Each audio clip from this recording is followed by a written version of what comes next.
औज़ु बिल्लाहि मिनश शैतानिर रजीम। बिस्मिल्लाहिर रहमानिर रहीम। अस्सलामु अलैकुम व रहमतुल्लाहि व बरकातुहू।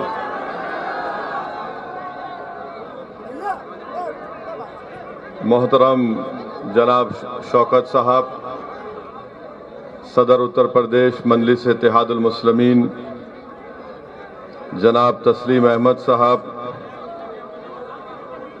हमारी बहन जो हमारे बड़े भाई अतीक अहमद साहब की बेगम है, और जनाब अली जो अतीक साहब के फर्जन है, शमीम तुर्क साहब, मोहतरमा कंचन सिंह साहिबा, फरहान जुबैरी साहब, मोहतरम जनाब मोहम्मद इमरान बॉबी साहब, हाजी आरिफ साहब, फ़हीम अहमद साहब, मोहम्मद इमरान साहब, बिंद्रा साहब, नौशाद साहब, मौलाना मुफ्ती कामिल साहब, और शयनशीन और मंच पर बैठे हुए तमाम मौजूद हाज़रीन कराम, मेरे गयूर नौजवान साथियों, बुजुर्गान कौम और मिल्लत, मैं आप तमाम का दिल की गहराइयों से शुक्रिया अदा करता हूँ कि आपने अपना कीमती वक्त निकाल कर आज के इस जलसे में शिरकत की। और अल्हम्दुलिल्लाह इतनी बड़ी तादाद में आप तमाम का यहाँ पर जमा होना किठौर में ये इस बात का पैगाम देता है कि इंशाअल्लाह ताला आप तमाम की दुआओं और साथ की वजह से किठौर में इंशाअल्लाह ताला अब की बार विधानसभा के चुनाव में मजलिस इत्तेहादुल मुस्लिमीन के उम्मीदवार को आप लोग कामयाब और कामरान करेंगे। मुझे यकीन है कि किठौर में एक तारीखी तब्दीली आप लोग पैदा करेंगे।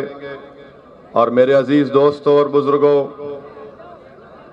इस विधानसभा में, इस असेंबली हल्के में एक सबसे बड़ा जो मसला बना हुआ है, जिसकी मजलिस भी तायीद करती है कि किठौर को यहाँ पर इसको तहसील बनाना चाहिए, जो कई बरसों से आप लोगों का जायज़ मुतालबा रहा, मगर जिनको आपने यहाँ से अपना विधायक बनाया, जिस पार्टी को आपने सत्ता दी, जिस पार्टी को आपने उसका मुख्यमंत्री बनाया, उन्होंने किठौर को तहसील का मुकाम नहीं दिया।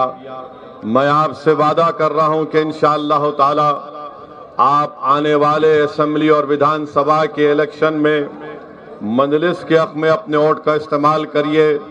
हम उत्तर प्रदेश की असेंबली के दोरो दीवार को वहां पर खड़े होकर उत्तर प्रदेश की विधानसभा को मिलाकर रख देंगे, ताकि किठौर में इसको तहसील का मुकाम दिया जा सके। वहीं पर मेरे अजीज दोस्तों और बुजुर्गों, आपका एक और अहम मसला यह है कि जो काली नदी है, इसकी सफाई और डिसिल्टिंग का इंतजाम जो कभी भी नहीं किया गया, मगर ये बताता है कि योगी आदित्यनाथ की सरकार और बीजेपी की सरकार ने किठौर विधानसभा को खास तौर से नजरअंदाज करके रख दिया गया। वहीं पर आप जानते हैं कि किठौर से अगर मीरठ शहर जाना है तो माशाल्लाह रोड नजर नहीं आती, खड्डों में रोड नजर आती है, इसका भी काम नहीं किया गया। मैं आपसे वादा करता हूं कि इंशाअल्लाह ताला इस मसले को भी मजलिस का विधायक जो अगर आपकी दुआओं और वोट से कामयाब हुआ, वो इसको पूरा करेगा। दूसरी चीज मेरे अजीज दोस्तों और बुजुर्गों, इंटर कॉलेज की बिल्डिंग तो बनी हुई है, मगर बाबा की सरकार ने उसमें कॉलेज की बिल्डिंग में कॉलेज को शुरू नहीं किया। ये भी एक बहुत बड़ा मसला यहाँ पर बना हुआ है। यहाँ पर अस्पताल की शदीद जरूरत है, मगर इसके बावजूद भी यहाँ पर अस्पताल का कोई इंतजाम, माकूल इंतजाम नहीं किया गया। आपके इस विधानसभा में बल्कि अतराफ में दो चीनी की फैक्ट्रियां हैं, एक मवाना में और दूसरा मेहुद्दीनपुर में, मगर किसानों को उससे कोई फायदा नहीं होता। मैं आपसे ये भी वादा कर रहा हूं कि इंशाअल्लाह ताला आप मजलिस के उम्मीदवार के हक में अपने वोट का इस्तेमाल करिए। हम आपसे वादा कर रहे हैं कि किठौर में इंशाअल्लाह ताला यहां पर एक फ्रूट मार्केट हम बनाएंगे। यहां आप जानते हैं कि किठौर और शाहजहांपुर से सारी दुनिया में आम खाए जाते हैं। आप आम खिलाते हैं तो देश के प्रधानमंत्री किठौर का आम दूसरे देश के बड़े बड़े जिम्मेदारों को भी जाते हैं। सफेदा, लंगड़ा और ये दशहरी सब यहीं से जाता है। मैं आपसे वादा कर रहा हूं कि इंशाअल्लाह ताला यहां पर फ्रूट मार्केट बनाई जाएगी। मेरे अजीज दोस्तों और बुजुर्गों, मैं अपनी तकरीर के आगाज में इस विधानसभा के अहम मसाइल को आपके सामने बयान किया। अभी आपने हमारे उत्तर प्रदेश के अध्यक्ष जनाब शौकत साहब से तफसीली गुफ्तगू सुनी। उससे पहले आपने हमारे भाई जनाब अतीक साहब जो अहमदाबाद की साबरमती जेल में उनको वहां पर रखा गया, वहां से उन्होंने अपने तकलीफ का इजहार अपने खत के जरिए से किया, अपनी उम्मीदों का, उनकी ख्वाहिशात का उन्होंने जिक्र किया।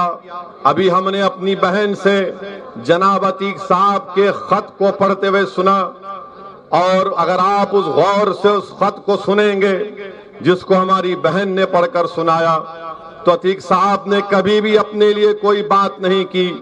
अतीक साहब ने जेल में बैठकर हम तमाम को पैगाम दिया कि वक्त आ चुका है कि उत्तर प्रदेश के मुसलमानों को अपनी एक सियासी क़यादत को बनाना बेहद जरूरी है।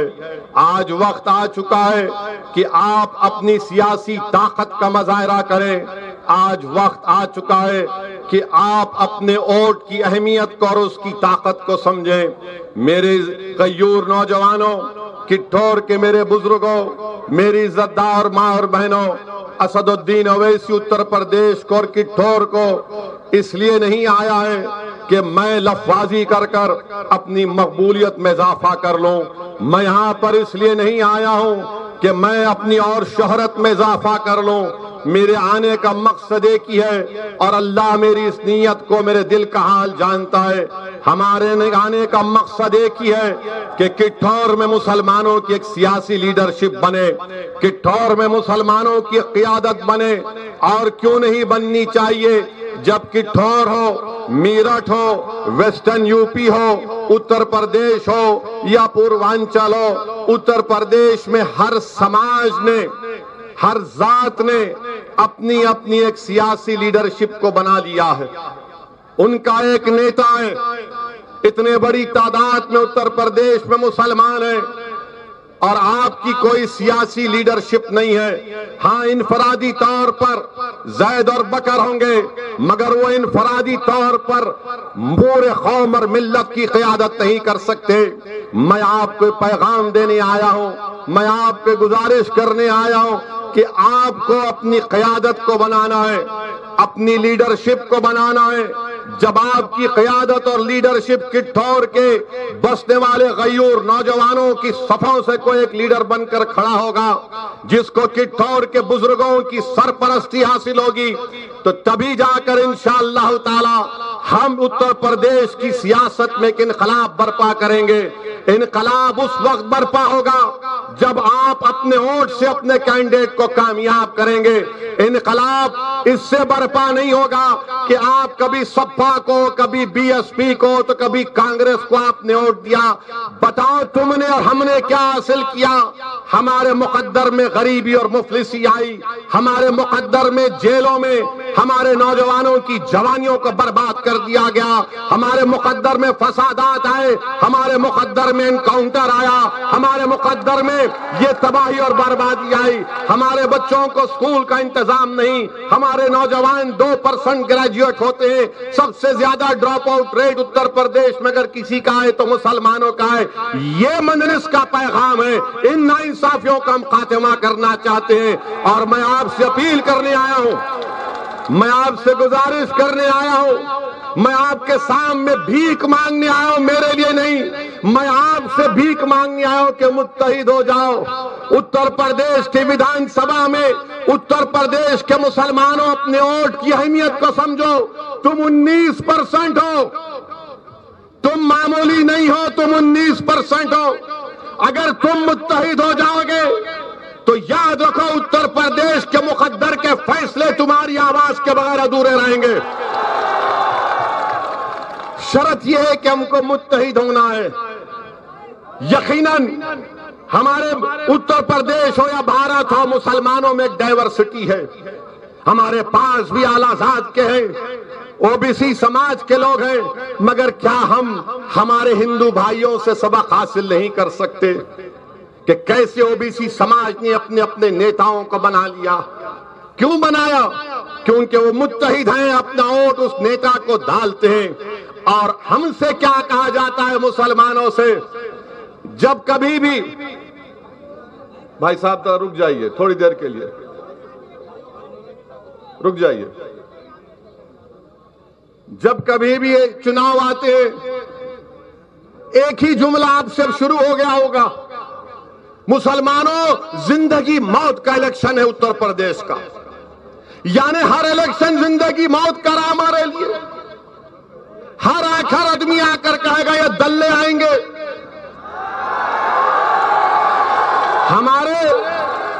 हमारे जाने के बाद ये आकर आपके कान में खुसफुस करेंगे, अरे ये जिंदगी मौत का इलेक्शन है। ये सब आकर कहेंगे जिंदगी मौत का इलेक्शन है। ये ओवैसी भड़काऊ भाषण देता है, ये ओवैसी जज्बाती बात करता है, नौजवान उसकी बात को दाद देते हैं। ओवैसी भड़काऊ भाषण नहीं देता, ओवैसी ना जज्बाती भाषण देता है, ओवैसी सच को बयान करता है। और अल्लाह जानता है इस बात को, मैं सच को बयान कर रहा हूं। मैं आज भी कह रहा हूं, भारत में अगर कोई असदुद्दीन ओवैसी का मुखालिफ है तो एक वक्त और मुकाम तय करो, बहस कर लेंगे। तुम 10 मिनट में जूते उठाकर भाग जाओगे। पूरे उत्तर प्रदेश में अगर किसी से सबसे ज्यादा नाइंसाफी हुई दलितों के बाद, तो उत्तर प्रदेश के मुसलमानों से नाइंसाफी हुई है। और नाइंसाफी करने वाले कौन? जो हमसे वोट हासिल करते रहे, ये डरा डरा कर वोट हासिल किया कि जिंदगी और मौत का इलेक्शन है। इलेक्शन तो हो गया, हम रोज मरते थे, वो कभी नहीं आते थे, मगर जब इलेक्शन आ गया तो सब के सब एक ही आवाज में, यानी खव्वालों की एक टीम निकल चुकी है, एक ही राग में राग जागते हैं कि जिंदगी मौत का मामला है, जिंदगी मौत का मामला है। बताओ, अगर उत्तर प्रदेश में सिर्फ 2% मुसलमान ग्रेजुएट हैं, तो क्या यह जिंदगी मौत का मामला नहीं है? उत्तर प्रदेश में अगर सबसे ज्यादा बच्चे और बच्चियां स्कूल से दूर हैं, मुसलमान हैं, क्या यह जिंदगी और मौत का मामला नहीं है? उत्तर प्रदेश की जेलों में 27% मुसलमान अंडर ट्रायल हैं, तो क्या यह जिंदगी और मौत का मामला नहीं है? उत्तर प्रदेश में 5 साल में सबसे ज्यादा इनकाउंटर 37% अगर किसी का हुआ तो मुसलमानों का है, तो क्या इनकी मौत नहीं हुई है? तुम कब आवाज उठाओगे इस पर? अगर आप ये समझ रहे हैं कि समाजवादी बीएसपी हो या कांग्रेस हो, वो इन मसाइल को उठाएगी, नहीं उठाएगी। वो सिर्फ तुमसे कहेगी कि तुम्हारा पैदा होना, इस दुनिया में आना इसलिए है कि तुम्हारे बाप दादा हमको वोट डालती आए, अब तुम भी वोट डालते रहो, हमारे कैदी बनकर रहो, हमारी गुलामी करते रहो। तुम्हारे मसाइल पर कोई तवज्जो नहीं दी जाएगी, तुम सिर्फ वोट डालने के लिए जिंदा रहोगे। मैं आपसे कह रहा हूं कि हम नहीं मरेंगे इंशाअल्लाह ताला। हम मरने के लिए नहीं आए, हम सियासी तौर पर मरने के लिए नहीं आए। जिंदगी और मौत का फैसला तो अल्लाह करता है। हर एक के लिए एक वक्त लिखा जा चुका है। हम सब इस दुनिया में से जाएंगे, इस जमीन की ग़िज़ा बनेंगे, मगर ये तो बताओ तुम्हारी आवाज कौन है? कौन तुम्हारी तकलीफ को बयान करता है? कौन नौजवानों के दिलों में और नौजवानों की आंखों में जो ख्वाब है उसको कौन पूरा करेगा? कौन हमारी माँ और बहनें जो रात रात भर जागती हैं कि मेरा नौजवान बेटा घर अब तक नहीं आया, कहीं उसको पुलिस तो थाने लेकर नहीं चले गई?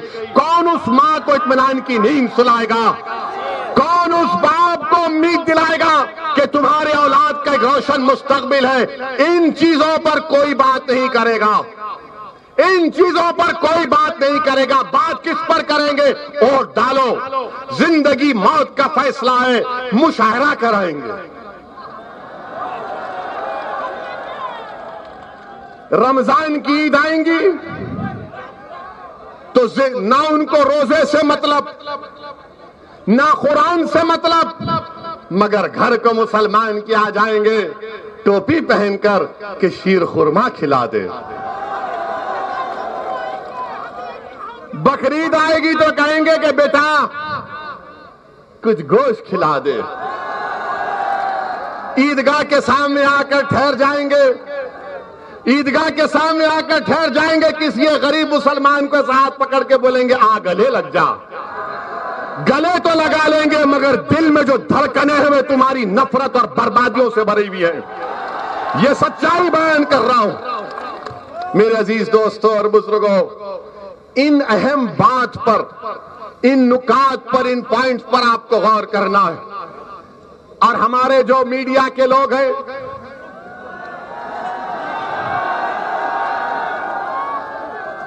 80% मोदी की ताईद में है, 20% जो अपने आप को सेकुलर बोलते हैं। ये 80% और 20% में एक फर्क है, एक चीज है जो दोनों में मुत्तहिद है एक चीज पर। 80% जो मीडिया मोदी की सपोर्ट करता है, 20% जो अपने आप को सेकुलर बोलता है, सेकुलर नहीं है, अंदर से आरएसएस की पैंट पहने हुए हैं। तो वो और ये 80 और 20% एक बात पर मुत्तफिक है कि मुसलमानों की कोई पॉलिटिकल लीडरशिप नहीं बननी चाहिए, मुसलमानों की कोई लीडरशिप नहीं बननी चाहिए। ये बीजेपी आरएसएस के लोग कहते हैं मुसलमान की लीडरशिप बनेगी तो देश का विभाजन हुआ था। तो हम उनको बताना चाह रहे हैं, अगर आज भारत में इतनी बड़ी तादाद में मुसलमान रह रहे तो हमने, हमारे बुजुर्गों ने जिना के पैगाम को हमने ठोकर मारी थी और हमने कहा कि हम पाकिस्तान से कोई हमारा मतलब नहीं है, कोई मतलब नहीं है पाकिस्तान से हमारा। हमने उस पैगाम को ठुकराया।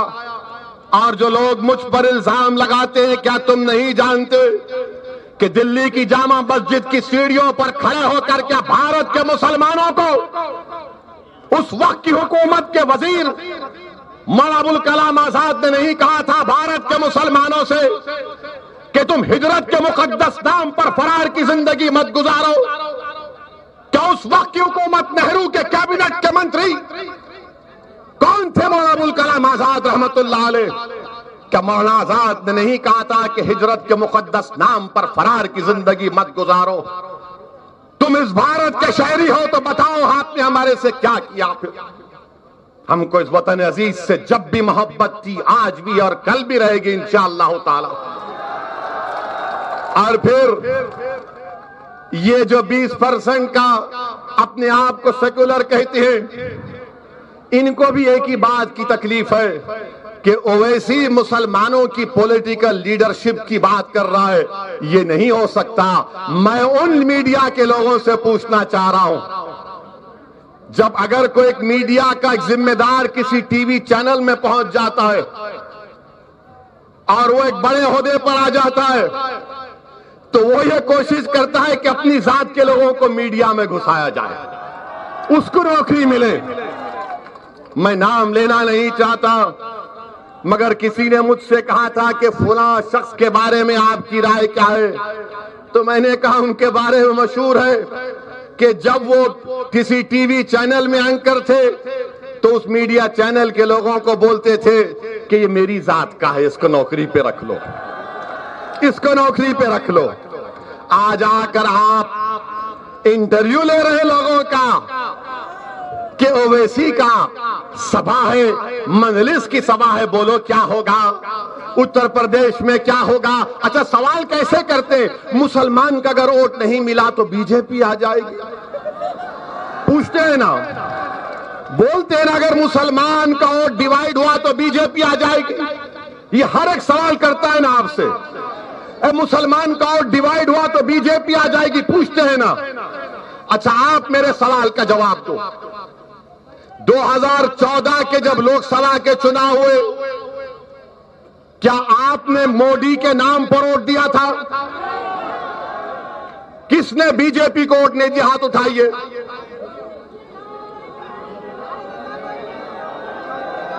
चलिए, एक सवाल हो गया। 2017 का विधानसभा का चुनाव हुआ, किसने योगी को या बीजेपी को वोट दिया? हाथ उठाइए। नहीं दिया? किसने नहीं दिया? हाथ उठाइए। चलिए, 2019 का लोकसभा का चुनाव आया, किसी ने बीजेपी को वोट दिया? आपने दिया तो नहीं दिया तो हाथ उठाइए। अरे 20% मीडिया आलो, चुल्लू भर पानी में डूब मरो, देखो ये हमारी वफादारी है। बेशर्मो, देखो ये।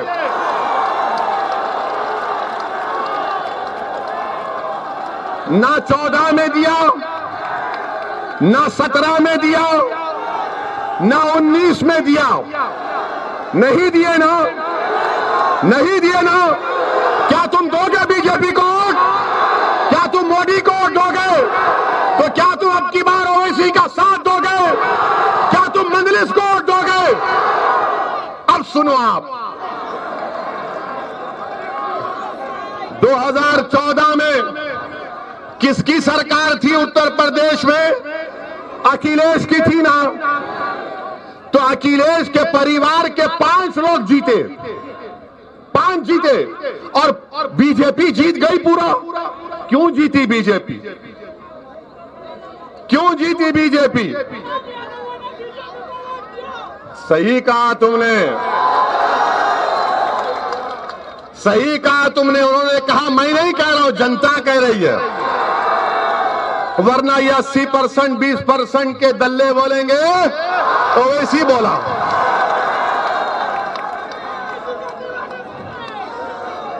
दो 2017 का विधानसभा हुआ, क्या आपने बीजेपी को वोट नहीं दिया तो कैसे योगी मुख्यमंत्री बन गए? कैसे बने योगी मुख्यमंत्री, बताओ? आपसे सवाल नहीं कर रहा हूं, मैं उन लोगों से कर रहा हूं जो असदुद्दीन ओवैसी पर उंगली उठाते हैं। हम जब दलाल देते हैं, प्रूफ देते हैं, तो इनकी जबान खामोश हो जाती है और खामोश बैठ जाते, समझ में नहीं आता कि इससे कैसे मुकाबला करें।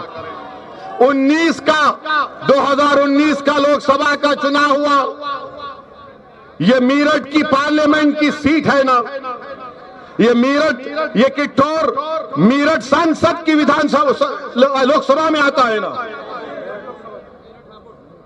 बताइए आप, क्या आपने जब बीजेपी को वोट नहीं दिया कैसे जीत गया? यहां से वो कैसे जीत गया?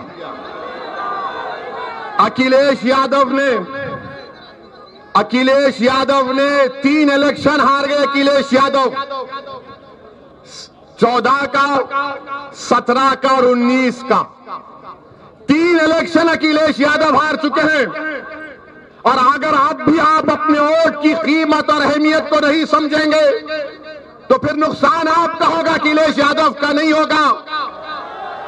अखिलेश यादव आराम से बैठे, अखिलेश यादव के घर पर आकर कोई नारा नहीं लगाता कि अखिलेश कब्रिस्तान या पाकिस्तान के नारे सुनना हमारे मुकद्दर में लिखा हुआ है।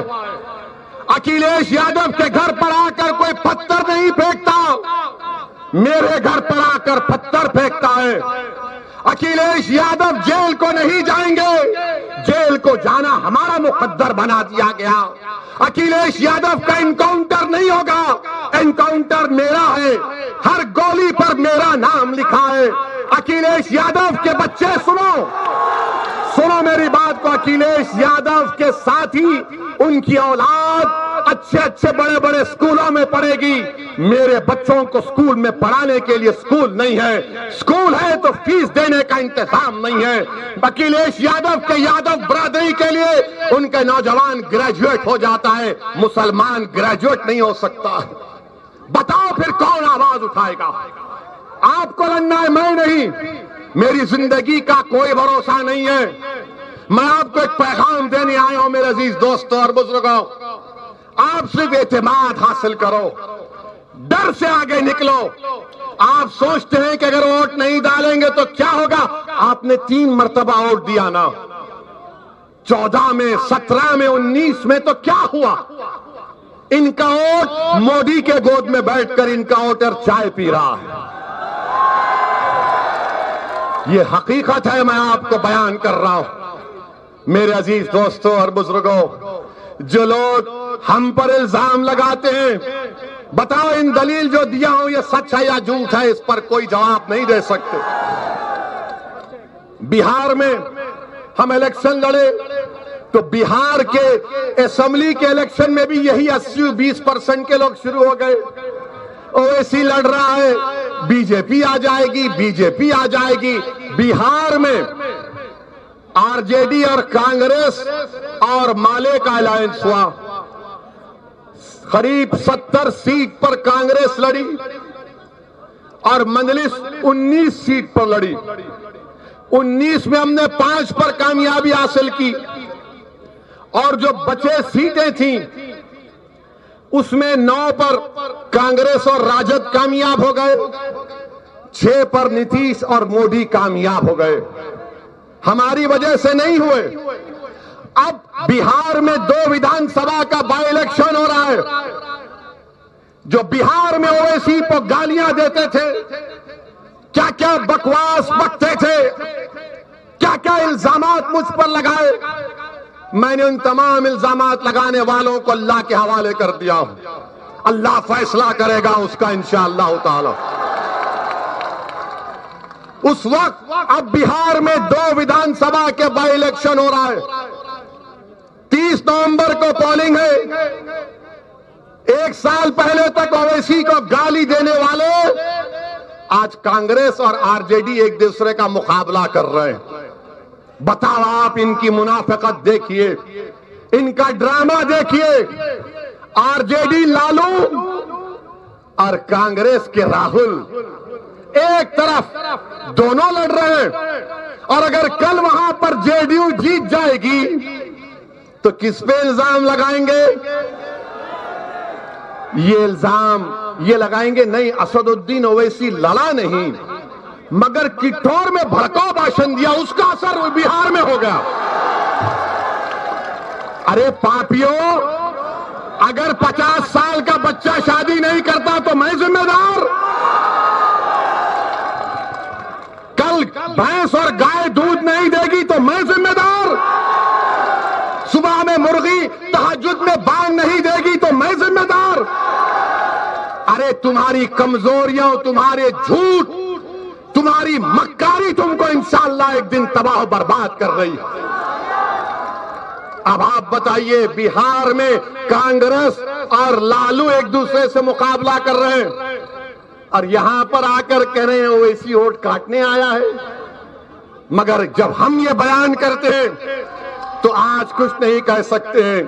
मेरे अजीज दोस्तों और बुजुर्गों, मैं आज के इस जलसे से आसिफ, मोहसिन, अलीम, शाहिद और आसिफ को ना सिर्फ खिराज अकीदत पेश करता हूं बल्कि अल्लाह से दुआ करता हूं कि अल्लाह सुब्हाना व तआला अपने फजल और करम से आसिफ, मोहसिन, अलीम, शाहिद और आसिफ को अल्लाह इनकी मग़फ़िरत करे, अल्लाह इनकी खबरों को नूर से भर दे, अल्लाह इनके माँ बाप को सब्र जमील अता करे और अल्लाह मुसलमानों में इनका नेक नेमोल बदल पैदा करे। अब आप जानते कौन था आसिफ? आप जानते कौन था मोहसिन? आप जानते अलीम कौन था? आप जानते शाहिद कौन था? कौन थे लोग? ये हाल है हम मुसलमानों का। किठौर के नौजवानों, मैं तुमसे शिकायत करने आया हूं कि जिन बच्चों को पुलिस ने गोलियों का निशाना बना दिया CAA में, मेरठ में, तुम उनका नाम भूल गए? नहीं, थाली मारने के लिए नहीं, याद दिला रहा हूं, ये मरने वाले किसी के बेटे थे, किसी का भाई था, किसी का शौहर था, किसी की जिम्मेदारी थी जो आज वो लोग महरूम हो चुके हैं। हम भूल चुके हैं ये हाल हम मुसलमानों का है, जिनके सीनों पर गोलियां मार दी गई इसलिए मारा गया क्योंकि मुसलमान थे, और आप उनको भूल रहे हैं। याद रखो इन लोगों को, याद रखो इन लोगों को, ये मरे नहीं, ये जिंदा हैं, ये शहीद है, अल्लाह की राह में उन्होंने अपनी जानों को कुर्बान किया है। अल्लाह ने कुरान में फरमाया कि इनको गिज़ा दी जाती है। आसिफ को गोली मारने वालों, मोहसिन को गोली मारने वालों, अलीम और शाहिद को मारने वालों, सुनो, ये जिंदा है, तुम्हारी गोलियों ने इनको खत्म किया होगा मगर इनके जिस्मों को खत्म किया होगा, मरो जिंदा है, ये शहीद हैं और अल्लाह के पास इंसाफ होगा इंशाअल्लाह ताला। जिन जालिमों ने, जिन जालिम हुकूमत ने हमारे बच्चों को हमसे छीना है, जिन पुलिस के लोगों ने अपने नापाक उंगलियों से गोलियां चलाई है, तैयार हो जाओ, अल्लाह इंसाफ करेगा इंशाअल्लाह ताला। हम कुछ नहीं करेंगे, हम जमहूरियत में लड़ेंगे। हमारे पास हथियार नहीं है पुलिस वालों, हमारे पास ये हमारे हाथ, हमारे हथियार है, ये हमारे हाथ हथियार है जो हम अल्लाह के सामने रो रो कर भीख मांगेंगे। अल्लाह तेरे उम्मत मोहम्मदी के इस बच्चे को मारा गया, तू इंसाफ करम, बेबस है। मेरे अजीज दोस्तों और बुजुर्गों, आसिफ, मोहसिन, अलीम और शाहिद की कुर्बानी को याद रखो, याद रखो, भूलो मत इन लोगों को। और वहीं पर मेरे अजीज दोस्तों, बुजुर्गों, अब आप देख रहे हैं कि अगर किसी की मौत होती है पुलिस के एट्रॉसिटी की वजह से, हर पार्टी का लीडर पहुंच जाता है। अखिलेश पहुंचते हैं, कांग्रेस की मोहतरमा पहुंच जाती है, पहुंच जाती है। हम इनसे पूछना चाह रहे कि बबूतरा गांव प्रतापगढ़ का तौफीक, जिसको पुलिस ने फेक एनकाउंटर में मार दिया, क्यों नहीं जाएंगे उनके पास? नहीं जाएंगे। उन्नाव का फैसल, तरकारी बेचने वाला, पुलिस कस्टडी में मर गया, कोई नहीं जाएगा। गोरखपुर में गुप्ता साहब को मारा गया, मर गया, हमने उसको कंडेम करते, तो अखिलेश कानपुर जाकर उनके परिवार को 21 लाख का चेक देते। 21 लाख का। क्या फैसल को नहीं देना चाहिए था? क्या तौफीक को नहीं मिलना चाहिए था? मेरे अजीज दोस्तों और बुजुर्गों, ये इसलिए नहीं करते, इसलिए तौफीक और फैसल के पास नहीं जाते क्योंकि अगर उनके पास जाएंगे तो दूसरों का वोट नहीं मिलेगा। खुला कहते हैं, अगर हम जाएंगे तो दूसरों का वोट नहीं मिलेगा, तो फिर तुम हमसे क्यों वोट मांगते हो? हम क्या तुम्हारे गुलाम हैं? हम क्या, हमारे मुकद्दर में लिखा है कि एक को डाले, बाप को डाले, बेटे को भी मुख्यमंत्री बनाया, एक एक परिवार से 3-3 को प्रधानमंत्री बनाया, कितनों को यहां पर विधानसभा भी जाया, सांसद बनाया, मगर इंसाफ कहां हुआ बताओ? यही मंजलिस की लड़ाई है इंसाफ की। मेरे अजीज दोस्तों और बुजुर्गों, फिर मौला कलीम सिद्दीकी को जानते हैं? जानते मौला कलीम सिद्दीकी को? कितने लोग जानते? हाथ उठाओ। वही हाथ वैसा ही रोको। कितनों ने कलीम सिद्दीकी का नाम लिया? कौन सी पार्टी ने नाम लिया बताओ? क्या सपा ने लिया? क्या बीएसपी ने लिया? क्या कांग्रेस ने लिया? क्यों नहीं लेते? पूछो अपने आप से। इसलिए नहीं लेते कि कलीम का नाम लेंगे तो शाम नाराज हो जाएगा। अगर कलीम का नाम लेंगे तो शाम नाराज हो जाएगा, अगर कलीम का नाम लेंगे तो योगी नाराज हो जाएगा, अगर कलीम का नाम लेंगे तो मोदी नाराज हो जाएगा। इसीलिए कलीम का नाम नहीं लेते। मेरे अजीज दोस्तों और बुजुर्गों, हम ही तो बोल रहे हैं मौला कलीम सिद्दीकी के बारे में, ये लोग नहीं बोलेंगे। ये कैसा बोलते हैं? इनके पास जो इनके मुस्लिम दुम छल्ले जिसको कहते हैं, इनको बुलाते हैं कमरे में, अकेले बात करके बोलते हैं, देखो तुम एक बयान दे दो। आज ओवैसी ने कित्तौर में कहा, तुम एक छोटा सा बयान दे दो। जब वो बेचारा मुसलमान हिम्मत करके कहेगा नेताजी आप कह दीजिए ना, हमारा मुसलमान खुश हो जाएगा, तो बोले नहीं नहीं नहीं, अगर हम बोलेंगे तो मोदी और योगी नाराज हो जाएंगे, उनका वोट नहीं मिलेगा। मगर हम वोट डालने वाले हैं। आप 3 इलेक्शन में वोट डाले, 14, 17 और 19, 22 में वो गलती मत करो। आप दोबारा वो गलती मत करिए, खुदा के लिए। हमारा मामला क्या है मुसलमानों का? हमारे घर में आग लगी है, हमारे घर में आग लगी है, और हमारे घर से दूर 200 कोस पर एक आवाज आती है, अरे हमारा घर जल रहा है। तो मुसलमान क्या कर, अरे पहले उसका घर जाके आग बुझाऊंगा। और हम वो घर को आग बुझाते हैं, वो घर वाले को बचा लेते हैं, जब वापिस आते देखते उसका घर खंडेर बन चुका है, राख में सब जल गया। अब घर को बचाना है, घर को किसी को जलाने नहीं देना है, घर पर आंच आने नहीं देना है, घर की दीवार को सलामत रखना है। और दीवार उस वक्त सलामत रहेगी नौजवानों जब तुम सलामत रहोगे। घर की इज्जत उस वक्त सलामत रहेगी जब बुजुर्ग नौजवानों की सरपरस्ती करेंगे। घर पर आंच जब नहीं आएगी जब उस घर की मां और बहनें कहेंगी कि बेटे तू इस घर का मुहाफिज है, तू ठहर जा घर के सामने और इस घर पर किसी को हमला करने मत दे। मेरे अजीज दोस्तों और बुजुर्गों, आज मंजलिस आपसे यही अपील करनी आई है कि पहले अपने घर में चिराग जलाओ, अपने घर को रोशनी, घर में रोशनी पैदा करो, अपने घर में अंधेरा पैदा होने मत दो। मेरे अजीज दोस्तों और बुजुर्गों, फिर एक और वाकया, योगी आदित्यनाथ जिनको मैं बाबा कहता हूं, बाबा कहते हैं सबका साथ, सबका विश्वास, सबका विकास। और कल मोदी जी तो देश के सामने 10 बजे आ गए, आके बोले भाइयों बहनों, हमने तारीख बना दी, 100 करोड़ वैक्सीन लग गए, 100 करोड़ वैक्सीन लग गए। मोदी जी जरा कम करके फेंकते तो अच्छा था। 100 करोड़ लगे, मगर कितने भारत के बाशिंदों को लगे? अच्छा, इसमें हाथ उठाइए, कितनों ने अब तक 2 टीके लगाए? कितनों ने 2 टीके लगाए? डरिए मत। कितनों ने 1 टीका लगाया? मोदी जी देखो,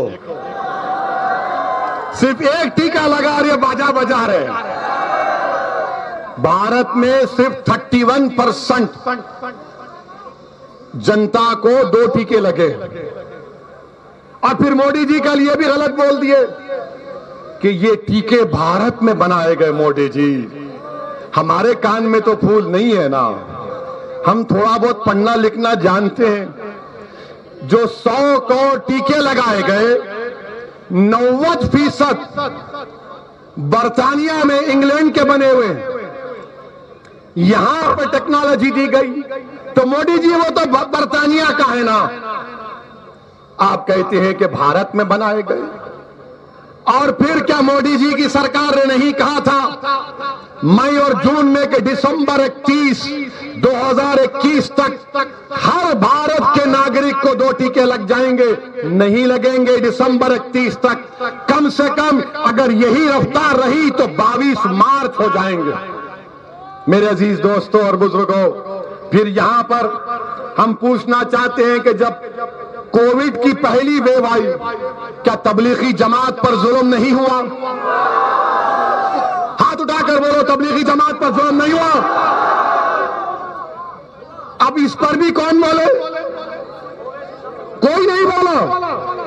मगर इलेक्शन आया तो अब तबलीग कर रहे, इसको वोट मत दो, इसको वोट मत दो, बीजेपी आ जाएगी, बीजेपी आ जाएगी। जब तबलीगी जमात पर जुल्म हो रहा था तो तुम लखनऊ में अपने घर में दरवाजे बंद करके एयर कंडीशन के कमरे में बैठे थे। अगर कोई आवाज उठा रहा था कि तबलीगी जमात पर निशाना बनाया जा रहा है, तो मजलिस इत्तेहादुल मुस्लिमीन अपनी आवाज को उठा रही। और क्या हुआ बताइए आप?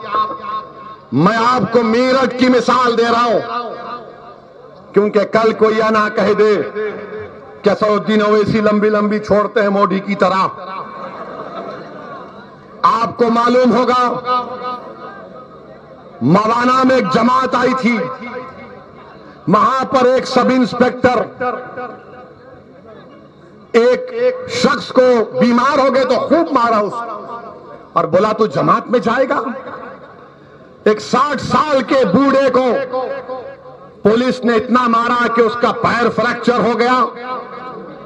एक मवाना में एक ज़ईफ को, बल्कि उस एक शख्स के बाप को इतना मारा गया, एम्बुलेंस में ले जा रहे थे तो मार रहे थे। और फिर एक 22 साल की हमारी बहन ताजिम, जिसका नाम ताजिम है, याद रखो, वो 3 अस्पताल में गई, उसके अतड़ियों में दर्द था। ये 9 मई की बात कर रहा हूं, वरना ये 20% 80% ये बोलेंगे कहां से लाए, कहानी बना रहे हैं। इस ताजीम को लोकप्रिय अस्पताल मेरठ में लेकर गए, बोले नहीं लेंगे। नूटेमा हॉस्पिटल लेकर गए शहर में, नहीं लिए। मेरठ मेडिकल कॉलेज को लेकर गए, नहीं लिए।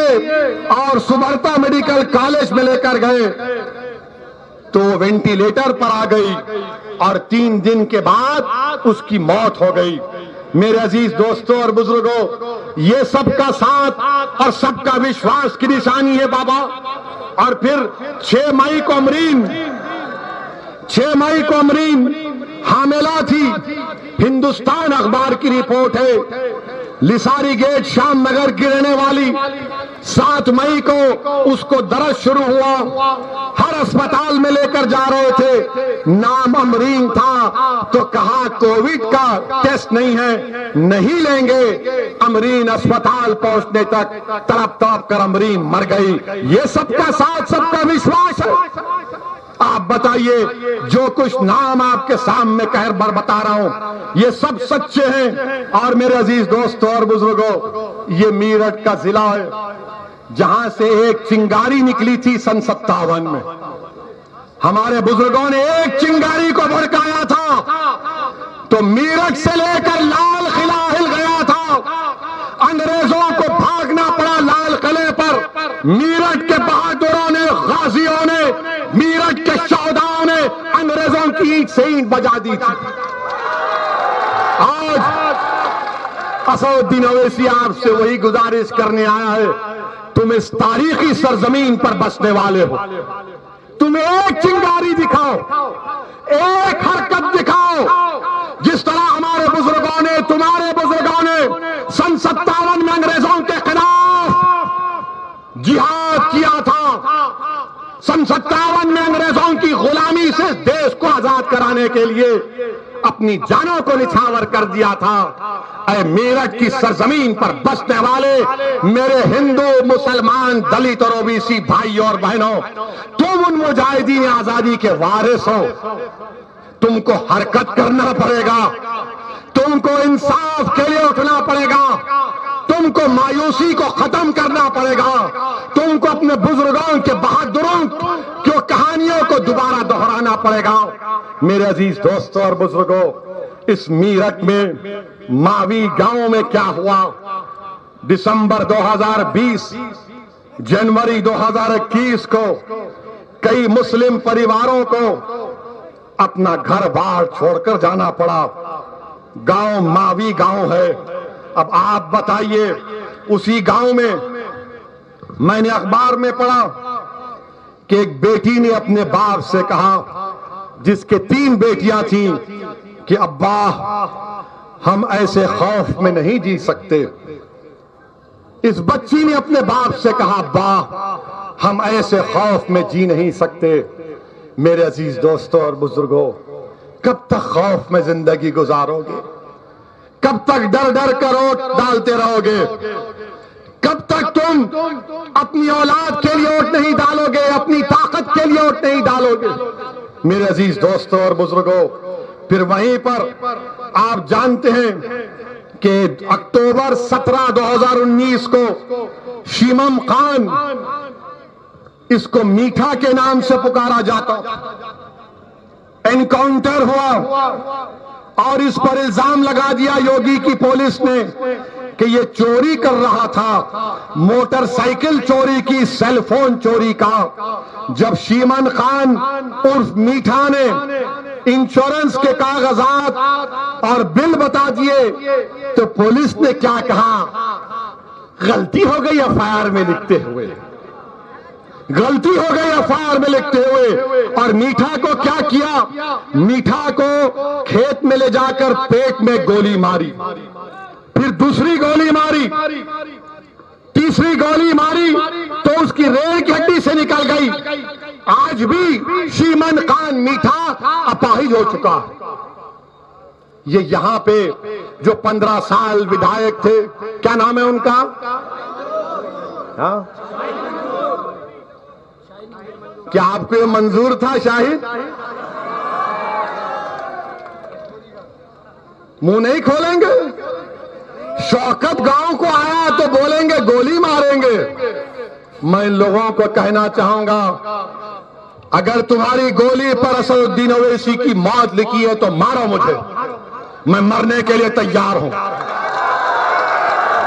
मैं मरने के लिए तैयार हूं, मुझे मौत का डर नहीं है। मुझे डर इस बात का है कि जब कब्र में जाऊंगा और हशर के मैदान में उठा जाऊंगा, मैं क्या जवाब दूंगा अपने अमाल के बारे में। मारो अगर तुम्हारे दम है तो। तुम तो गोली अपने भाई को मार सकते ना, तुम तो इतने बहादुर हो कि तुम हम पर ही गोली उठा सकते हो, मगर तुम्हारी गोलियों को जंग लग गया था, तुम्हारी सोच खत्म हो चुकी थी, तुम मर्द नहीं मुकन्निस कहलाने के लायक हो। मेरे अजीज दोस्तों और बुजुर्गों, फिर आप देख इसने एक लंबी दास्तान। अच्छा, ये योगी की सरकार है। योगी बोलते कोई यहां पर फसाद नहीं हुआ। कितना झूठ बोलेंगे योगी आप?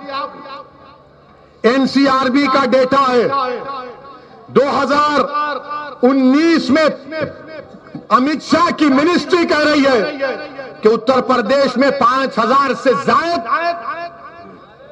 कम्युनल राइट्स इंसिडेंट हुए। और फिर हम बाबा से पूछना चाह रहे हैं, बाबा परवीन कुमार का नाम याद रखो। ये सहारनपुर का परवीन कुमार है, जिसने सहारनपुर से 200 किलोमीटर पैदल गया। क्यों गया? क्योंकि बाबा की पुलिस ने उसको पकड़ा और उससे कहा, परवीन कुमार से, कि क्या तूने इस्लाम को कबूल करके अपना नाम अब्दुल समद रख लिया? बाबा की पुलिस ने। और परवीन कुमार कौन था? परवीन कुमार अपने आप को योगी का भक्त बोलता था। परवीन कुमार अपने आप को हिंदुत्व का नेशनलिस्ट कहता था। इसने बाबा पर किताब भी लिखी, मोदी पर किताब लिखी। जब परवीन कुमार को नहीं छोड़ा गया, जिसने योगी पर किताब, मोदी पर किताब, उसको योगी की पुलिस ने कहा कि तू धर्मांतरण कर चुका। मेरे अजीज दोस्तों और बुजुर्गों, ये उत्तर प्रदेश का हाल है। मेरी आपसे गुजारिश है कि आप, हमको यकीनन इंशाअल्लाह ताला, हमारी भी ख्वाहिश है, हमारी भी कोशिश है कि उत्तर प्रदेश में दोबारा योगी मुख्यमंत्री ना बने।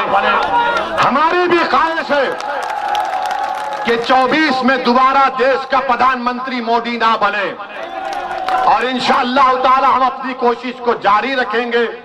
मगर मैं किठौर से उन लोगों को एक सवाल करना चाह रहा हूं जो योगी और मोदी के भक्त हैं। जरा ये तो बताओ, ये तुम्हारा उत्तर प्रदेश का कैसा मंत्री है? उस मंत्री का नाम याद नहीं आ रहा, जोकर तो है वो। उन्होंने कहा कि पेट्रोल को भारत के 95% लोग इस्तेमाल ही नहीं करते। मंत्री ने कहा, ये क्या नाम है उनका? हाँ, नाम क्या है उनका?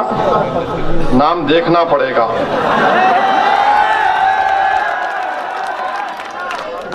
हाँ, उनका उनका नाम है, महाशय का नाम है उपेंद्र तिवारी।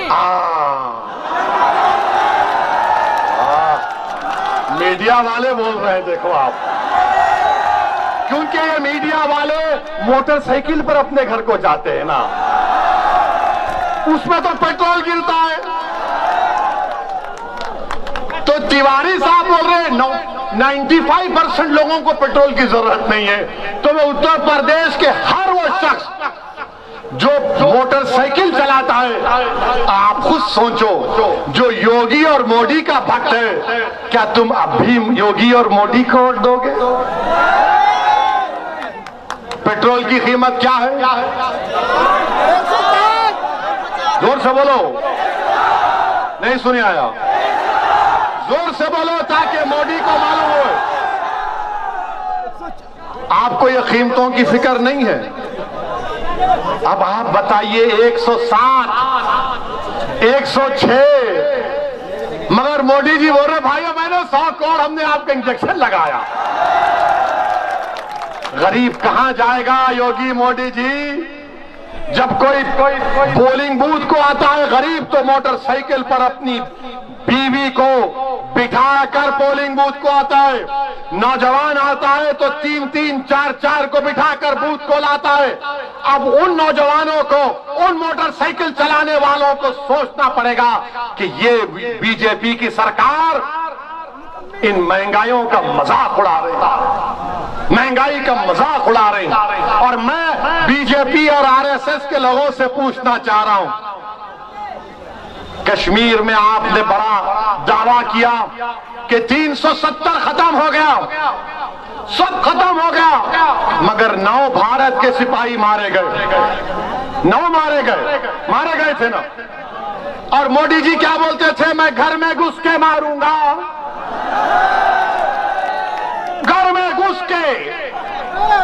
अब लद्दाख में चीन हमारे घर में घुस के बैठा है, हमारे बाप के घर में घुस के बैठा है। मोदी जी घुसने की जरूरत नहीं है, जो घुसा हुआ है उसको लात मार के निकालिए। नहीं निकालेंगे।